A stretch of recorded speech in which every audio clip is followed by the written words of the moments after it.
राम भारत की आस्था है, राम भारत का आधार है, राम भारत का विचार है, राम भारत का विधान है, राम भारत की चेतना है, राम भारत का चिंतन है, राम भारत की प्रतिष्ठा है, राम भारत का प्रताप है, राम प्रवाह है, राम प्रभाव है, राम नेति भी है, राम नीति भी है, राम नित्यता भी है, राम निरंतरता भी है, राम विभु है, विशद है, राम व्यापक है, विश्व है, विश्वात्मा है। और इसलिए जब राम की प्रतिष्ठा होती है तो उसका प्रभाव वर्षों या शताब्दियों तक ही नहीं होता, उसका प्रभाव हजारों वर्षों के लिए होता है।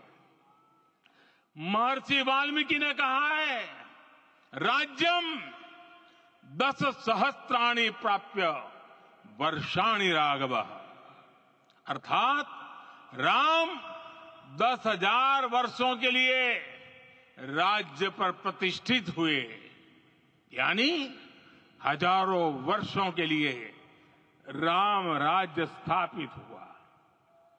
जब त्रेता में राम आए थे तब हजारों वर्षों के लिए राम राज्य की स्थापना हुई थी। हजारों वर्षों तक राम विश्व पथ प्रदर्शन करते रहे थे। और इसलिए मेरे प्यारे देशवासियों, आज अयोध्या भूमि हम सभी से, प्रत्येक राम भक्त से, प्रत्येक भारतीय से कुछ सवाल कर रही है। श्री राम का भव्य मंदिर तो बन गया, अब आगे क्या? सदियों का इंतजार तो खत्म हो गया, अब आगे क्या? आज के इस अवसर पर जो दैवीय आत्माएं हमें आशीर्वाद देने के लिए उपस्थित हुई हैं, हमें देख रही हैं, उन्हें क्या हम ऐसे ही विदा करेंगे? नहीं, कदापि नहीं। आज मैं पूरे पवित्र मन से महसूस कर रहा हूं कि काल चक्र बदल रहा है। ये सुखद संयोग है कि हमारी पीढ़ी को एक कालजयी पथ के शिल्पकार के रूप में चुना गया है। 1000 वर्ष बाद की पीढ़ी राष्ट्र निर्माण के हमारे आज के कार्यों को याद करेगी। इसलिए मैं कहता हूं, यही समय है, सही समय है। हमें आज से, इस पवित्र समय से अगले 1000 साल के भारत की नींव रखनी है। मंदिर निर्माण से आगे बढ़कर अब हमें सभी देशवासी यही इस पल से समर्थ, सक्षम, भव्य, दिव्य भारत के निर्माण की सौगंध लेते हैं।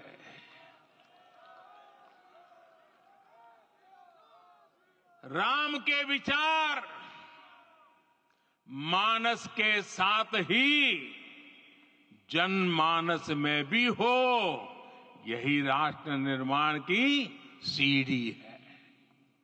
साथियों, आज के युग की मांग है कि हमें अपने अंतःकरण को विस्तार देना होगा। हमारी चेतना का विस्तार देव से देश तक, राम से राष्ट्र तक होना चाहिए। हनुमान जी की भक्ति, हनुमान जी की सेवा, हनुमान जी का समर्पण, ये ऐसे गुण हैं जिन्हें हमें बाहर नहीं खोजना पड़ता। प्रत्येक भारतीय में भक्ति, सेवा और समर्पण के भाव समर्थ, सक्षम, भव्य, दिव्य भारत का आधार बनेंगे। और यही तो है देव से देश और राम से राष्ट्र की चेतना का विस्तार। दूर सुदूर जंगल में, कुटिया में जीवन गुजारने वाली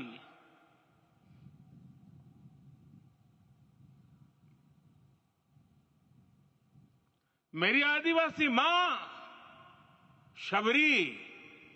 शबरी का ध्यान आते ही अप्रतिम विश्वास जागृत होता है। मां शबरी तो कब से कहती थी, राम आएंगे।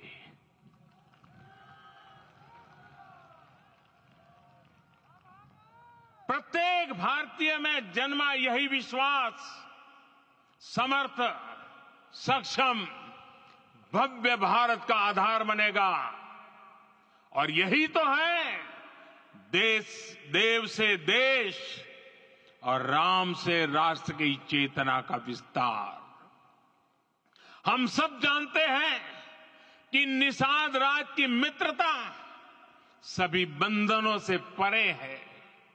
निषाद राज का राम के प्रति सम्मोहन, प्रभु राम का निषाद राज के लिए अपनापन कितना मौलिक है।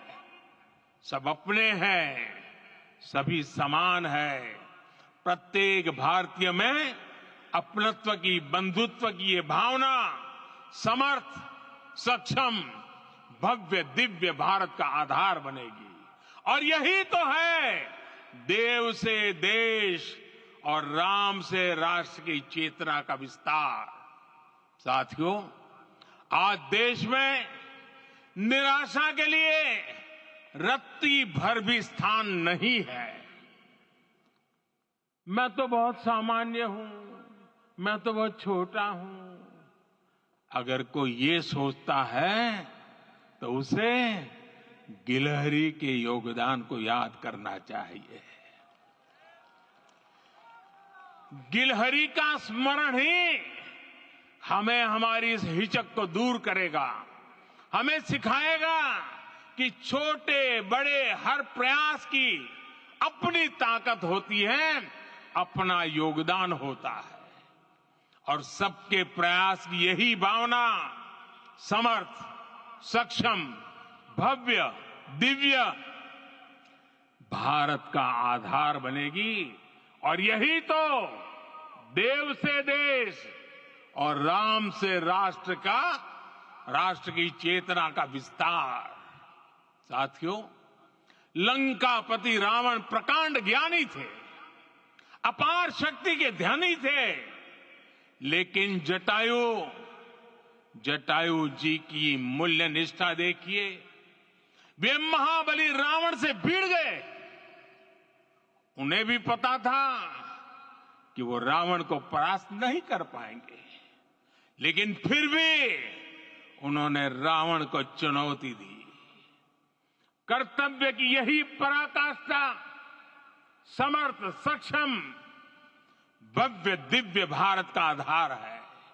और यही तो है देव से देश और राम से राष्ट्र की चेतना का विस्तार। आइए हम संकल्प लें कि राष्ट्र निर्माण के लिए हम अपने जीवन का पल पल लगा देंगे। राम काज से राष्ट्र काज, समय का पल पल, शरीर का कण कण राम समर्पण को राष्ट्र समर्पण के ध्येय से जोड़ देंगे। मेरे देशवासियों, प्रभु श्री राम की हमारी पूजा विशेष होनी चाहिए। ये पूजा स्व से ऊपर उठ करके समष्टि के लिए होनी चाहिए। ये पूजा अहम से उठकर वयम के लिए होनी चाहिए। प्रभु को जो भोग चढ़ेगा वो विकसित भारत के लिए हमारे परिश्रम की पराकाष्ठा का प्रसाद भी होगा। हमें नित्य पराक्रम, पुरुषार्थ, समर्पण का प्रसाद प्रभु राम को चढ़ाना होगा। इनसे नित्य प्रभु राम की पूजा करनी होगी, तब हम भारत को वैभवशाली और विकसित बना पाएंगे। मेरे प्यारे देशवासियों, ये भारत के विकास का अमृत काल है। आज भारत युवा शक्ति की पूंजी से भरा हुआ है, ऊर्जा से भरा हुआ है। ऐसी सकारात्मक परिस्थितियां फिर न जाने कितने समय बाद बनेगी। हमें अब चूकना नहीं है, हमें अब बैठना नहीं है। मैं अपने देश के युवाओं से कहूंगा, आपके सामने हजारों वर्ष की परंपरा की प्रेरणा है। आप भारत की उस पीढ़ी का प्रतिनिधित्व करते हैं जो चांद पर तिरंगा लहरा रही है। वो 15 लाख किलोमीटर की यात्रा करके सूर्य के पास जाकर मिशन आदित्य को सफल बना रही है। जो आसमान में तेजस और सागर में विक्रांत का परचम लहरा रही है। अपनी विरासत पर गर्व करते हुए आपको भारत का नव प्रभात लिखना है। परंपरा की पवित्रता और आधुनिकता की अनंतता दोनों ही पथ पर चलते हुए भारत समृद्धि के लक्ष्य तक पहुंचेगा। मेरे साथियों, आने वाला समय अब सफलता का है। आने वाला समय अब सिद्धि का है। ये भव्य राम मंदिर साक्षी बनेगा भारत के उत्कर्ष का, भारत के उदय का। ये भव्य राम मंदिर साक्षी बनेगा भव्य भारत के अभ्युदय का, विकसित भारत का। ये मंदिर सिखाता है कि अगर लक्ष्य सत्य प्रमाणित हो, अगर लक्ष्य सामूहिकता और संगठित शक्ति से जन्मा हो, तब उस लक्ष्य को प्राप्त करना असंभव नहीं है। ये भारत का समय है और भारत अब आगे बढ़ने वाला है। शताब्दियों की प्रतीक्षा के बाद हम यहां पहुंचे हैं। हम सब ने इस युग का, इस कालखंड का इंतजार किया है। अब हम रुकेंगे नहीं, हम विकास की ऊंचाई पर जाकर ही रहेंगे। इसी भाव के साथ रामलला के चरणों में प्रणाम करते हुए आप सभी को बहुत बहुत शुभकामनाएं। सभी संतों के चरणों में मेरे प्रणाम। सियावर रामचंद्र की, सियावर रामचंद्र की, सियावर रामचंद्र की।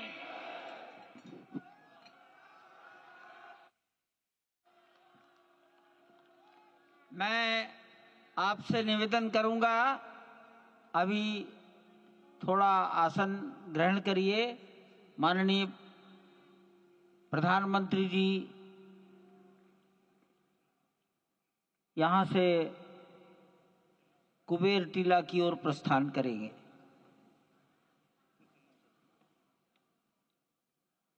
माननीय प्रधानमंत्री जी के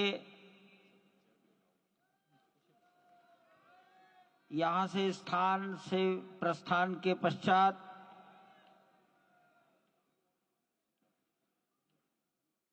हमारे महंत नृत्य गोपाल दास जी के शिष्यगणों से निवेदन करूंगा मंच पर आकर उनको नीचे की ओर